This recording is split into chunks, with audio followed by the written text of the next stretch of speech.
Hey guys, All the Way with Valerie here with David Rosenthal, who directed the new thriller, A Single Shot. So you studied poetry at Sarah Lawrence, you got your MFA, and then got your MFA at AFI, and you kind of always wanted to direct these noir thrillers. So how was your journey breaking free of the previous comedic films you've done and kind of move into this new genre? Well, I did have to kind of break free, it's a good phrase, of the comedic work. Because I came out of film school, and I had, I'd written a psychological thriller, and it was dark and weird, and I was trying to get that made for a while, and it was like pushing a rock up a hill, and it almost happened a couple of times. Someone should have told me that that's not the first, that you should make a genre film first. Yeah. And but I'd also been doing comedy at the time. It was just something I was interested in. I was in the Groundlings, and I was friends with Chris and Paul Weitz, and at one point I pitched them this idea for a mockumentary. That's great. We should do that. Let's do it. And I sort of okay. I'd written sort of a treatment for it, and then I wrote the script, and the next thing you know, we're off making this movie, and it all happened very quickly. It was like sort of, okay, great. Well, I'm making my first feature. It's not exactly what I, and that led me to a romantic comedy that someone wanted me to do, and Falling Up, yeah. And one of the investors from the first movie, he had this idea, and paid me to write it, blah blah blah. So I'd finished that movie, and all of a sudden, I was just, where am I? What am I doing? This is not exactly where I thought my career would be. So I chose to do something a lot more personal and dramatic, and told a story that was semi-autobiographical. About your daughter. About my daughter, about meeting my daughter for the first time. And then right after that movie came out, I started actively looking for like crime noir, even though my agents and managers were like, "What? No, stop! You need to do a comedy."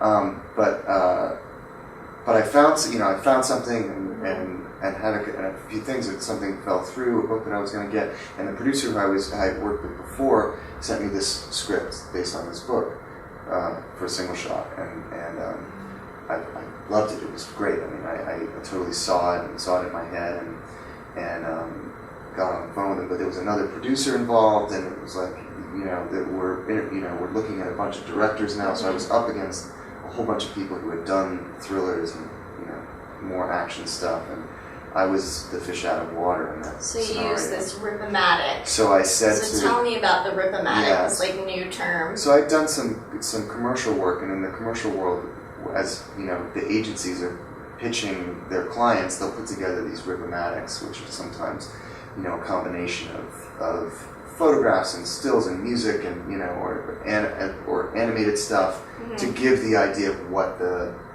commercial is before they shoot it, because they have to sell the idea. Well, some people do these video kind of lookbooks when they're pitching studios. Some directors do it. I don't know how rare it is, frankly, but I said to one of the producers, why don't I do that? He said, come show us more, help me help you. And so I took a bunch of films that I thought were good references. Like There Will Be Blood was one of them used. Yes, There Will Be Blood, and Insomnia, and No Country for Old Men, and even something as disparate as like a documentary, Harlan County, USA, that Barbara Coppelson documentary, which was set in West Virginia and had a really good sense of place and everything. So I just put all these things together against music that I felt was right for the movie, and sort of broke it into sections of pace and tone and character and place, and I think apparently I did a good job, because they were into it, and it conveyed exactly what the movie was. The feeling. Yeah, and they said, well, okay, we get it. We see how you see this movie. There's a review from Tribeca that calls it a white trash noir. I love that. Yeah. So, saying that you used this ripomatic to pitch two different cinematographers, or to find one that kind of understood your aesthetic, So how did you work with your DP and your production designer to kind of build this white trash noir? Yeah. Well, I love that that subgenre, white trash noir. Created a whole genre. That's great. I don't think I created it, but I'm glad to be a part of it. I actually I went to AFI and I studied cinematography in AFI, and like part of what got me into filmmaking was my background in photography. I'm like kind of obsessive about composition, about photography, about where the camera moves, and know that language. And so I have a kind of different dialogue when I'm interviewing DPs and get very kind of down and dirty about, right down to sort of film stock and lenses, and they love it because, I want to empower them as much as possible. What did you shoot this film on? On film. On film. On 35 You lucky duck. Yeah. It shows though. It does show. It does show because, film still, for me, has a level of mystery and subtlety and depth that digital still doesn't have at the edges. Yeah. And not that I don't. The digital medium is amazing, and there's amazing formats, and I'm sure I'll be told very soon that I'll never be able to shoot on film again. But it definitely the film does it enhances the story, it enhances the mystery of the place, it enhances the sort of gothic nature of the story. So I'm curious, like how that first meeting with like pitching it to Sam Rockwell went. You guys work out at the same gym. I picture like boxing on the same thing. And be like, yo, listen, dude, I got this idea. Yeah, you punched me in the face, and I was like, wow, you'd be perfect for this. Perfect. No, we never worked out at that gym at the same time. But when I went to meet him, it was at this place across the street, this restaurant across the street from the gym. I walked in, and he was like there with his trainer, and we were talking, and I was like, were you just across at the boxing gym across the street? He's like, yeah, that's my gym, Fortune, that's where I train. I was like, I train there too, like with those guys. I mean, I don't train as much as he does, because Sam's an obsessive boxer. He trains like constantly. Well, you're doing unboxing. Yes, we are. Yeah. Cancel that. But so Sam, so we immediately hit it off on that level, and we started talking about boxing, and the guys there, and like Sam is the most down to earth person. And then we also shared a lot of the same friends, because he's from New York, and we know a lot of the same people, and so that kind of eased us into our conversation, and then we really saw the character in the same way. We saw the film in the same way, and the references I was bringing in were what he was thinking. Well, you've talked about being kind of anal retentive when it comes to preparation for your films, getting there super early and planning everything, but then, as we all know, the scene takes on kind of its own life and everything goes out the window. Yeah. So I'm curious, when you are working with actors that can kind of bring their own energy and ideas to the script and the set, what were some of those moments where you would plan and then you're behind the camera and you go, what they're doing is better, or this is different but I like it?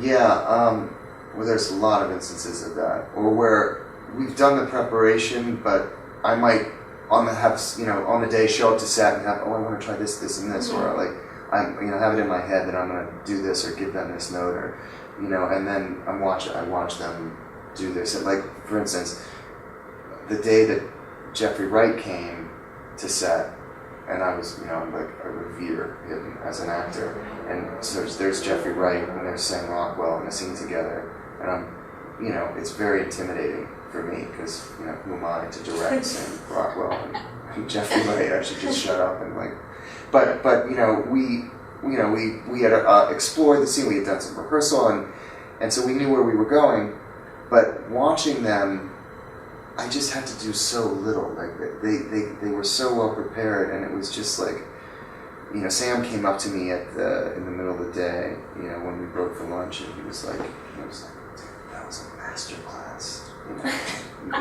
We just all witnessed a master class, and it was. I have one last question for you, because I'm so interested, given your background in poetry and literature and film, and seeing your film, and it just feels like you have influences from all across the artistic board. So who are like 3 people that really are your top 3 most influential artists? That's kind of a cliche That's question. tough. Okay, I know, but I want to know. Don't hold me to this, but off the top of my head, and I'll give you one from poetry because he just died, and he was actually a teacher of mine. I did a semester at Trinity College in Dublin, and this poet Seamus Heaney, who is such a beautiful lyrical poet. So he's always been an inspiration to me. Andrei Tarkovsky, who's like a dirty word in the film business. Like if you bring, he's such an esoteric art house, filmmaker that if you even talk about that like around in Hollywood or two, they're like, whoa, okay, you should leave. And then